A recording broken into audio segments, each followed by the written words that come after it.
Thanks for clicking! Canadians continue to be afraid of variable rate mortgages despite mounting evidence that rates are coming down. This was the message coming from a recent article in the Financial Post. You're afraid of them. Of course he is. Indeed, the article came from Rob McLister, who has been an ardent supporter of variable rate mortgages over the past few months. Like a really ardent supporter. That's all just since February. I love him. Yet, says McLister, despite rates set to come down further, Canadians are avoiding variable rate mortgages like they're a blind date set up by an ex.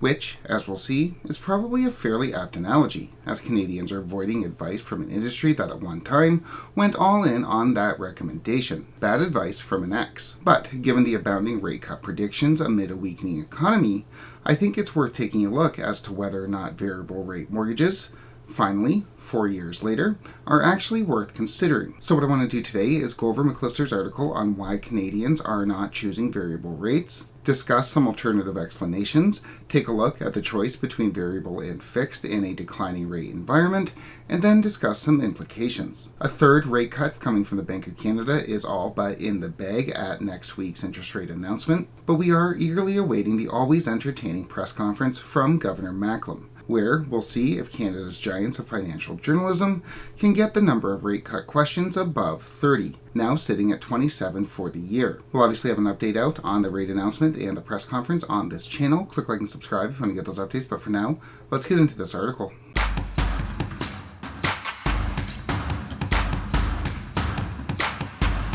On to the article. The article notes that despite overwhelming evidence that we are entering into a rate-cutting cycle, especially evidence coming from the Federal Reserve, borrowers still aren't rolling the dice on variable rate mortgages. And we can see this clear as day in the data.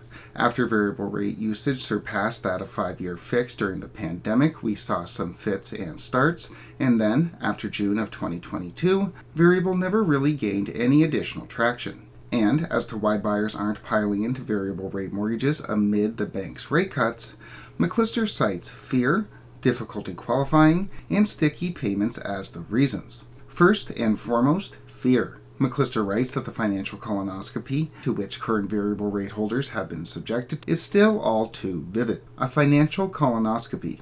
That's actually a probably fairly apt way to put it. But, says the article, these types of mortgages still seem all too precarious to borrowers, despite the historical dominance of these types of mortgages when the bank is cutting rates. So, what McLister is saying is that borrowers continue to be afraid of variable rate mortgages, despite the historical evidence that variable rates perform better long-term, especially when rates are high. And by this, I think McLister is citing Moshmilevsky's 2001 study, showing that longer-term variable rates have more often outperformed that of fixed. And that is in fact the case. The study does show that historically variable rates perform better than that of fixed, especially when rates are high compared to historical averages. With that said, I think the problem is not so much that borrowers don't trust the study, as much as it is that they don't trust those who are citing it. Why?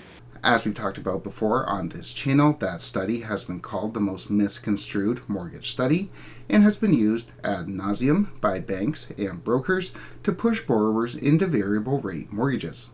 Banks and brokers cited it often in 2020, 2021, and 2022, noting that historically variable rates perform better, when, of course, the study says exactly not that when interest rates are already low. So I don't think it's so much that borrowers don't trust that study, as it is that borrowers don't trust those who are citing it, as it's been referenced all too often and almost always incorrectly, and we've all seen the consequences. It's very similar to the media and to realtors, who said that the minute the Bank of Canada cut interest rates, we'd see the housing market take off, and then of course, when it didn't, well, it's not clear that that trust is there as much as it once was. And if the media, the real estate industry, brokers, banks want any more information on this phenomenon, there is a children's book available called The Boy Who Cried Wolf, listed on Amazon, where they can learn the importance of truth-telling for only $7. I can't afford that. No one said winning was cheap. Second, the second reason, according to the article, that Canadians aren't choosing variable rate mortgages is that, for right now at least, it's been more difficult to qualify for a variable rate than it has been for that of a fixed. McLister notes that because of the stress test, which mandates that borrowers qualify at 5.25 or 2 points above the contract rate, whichever is greater, Borrowers looking for a fixed only have to qualify at 6.9, whereas those taking variable would have to qualify at 7.9%, which greatly reduces their borrowing power. As such, says McLister, government policy is trapping folks with above average debt service ratios into fixed mortgage terms that may not be in their best interests. Well, two things. First, even if we removed that 2-point stress test, it would still be easier for borrowers to qualify on a fixed rate, as fixed rates are currently lower.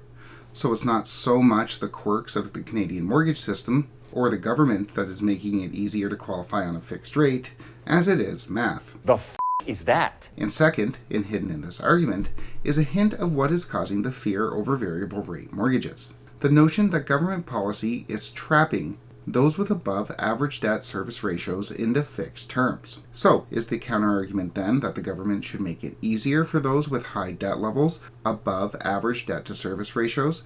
Should the government be making it easier for those with higher debt levels to get into loans where the payment is uncertain? Yes!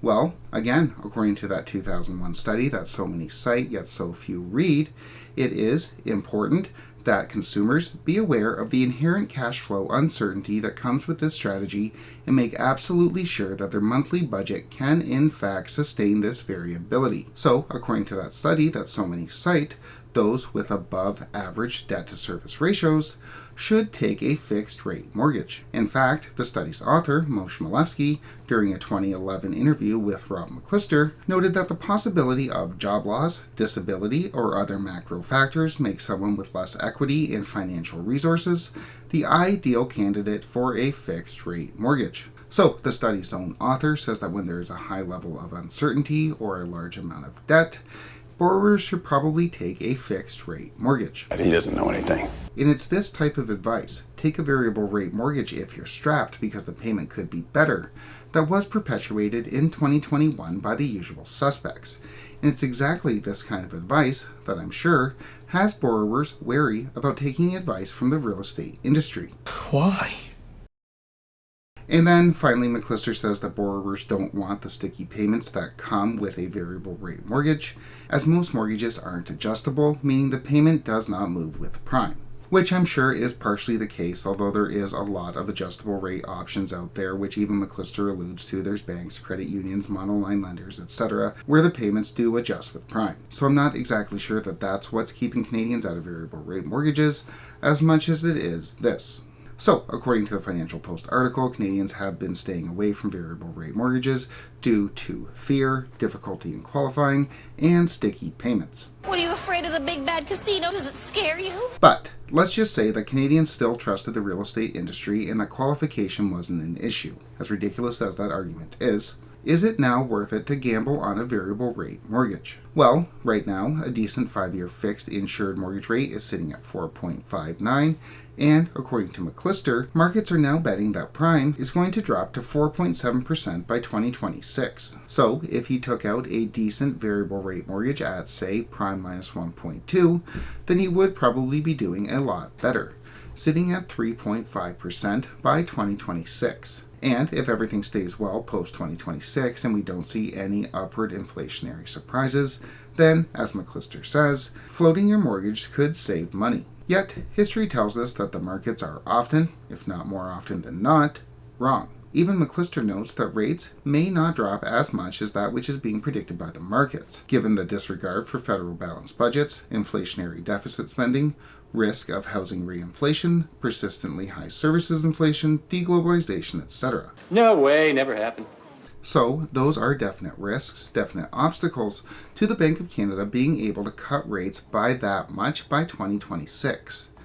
With that said, if those risks don't materialize, if we are seeing a weakening economy, and you are financially secure, you can take the swings if the rates do not come down or even go back up, then it might be worth considering a variable rate mortgage. However, if you are concerned about job loss or the potential for a recession or about the monthly payments if you are somewhat financially strapped, then it might be worth locking into safety. Believe me when I tell you that when I get a call from someone who took a variable rate back in 2020 and 2021 and can no longer afford the payment, they're much more upset than they would have been had they had found out that their neighbor got a rate for 25 bips less than they did. Your mortgage rate for your primary residence isn't a competition between you and everyone else and making sure you got the better rate than everyone else did. It's about ensuring that the payments are manageable and that you're able to afford your home. Even the study that is as often cited as it is rarely read says that consumers should avoid trying to predict the future path of interest rates, but rather focus on their budget. With that said, we will obviously continue to track Canada's future path of interest rates on this channel. Click like and subscribe if you want to get those updates, but for now, thanks so much for watching.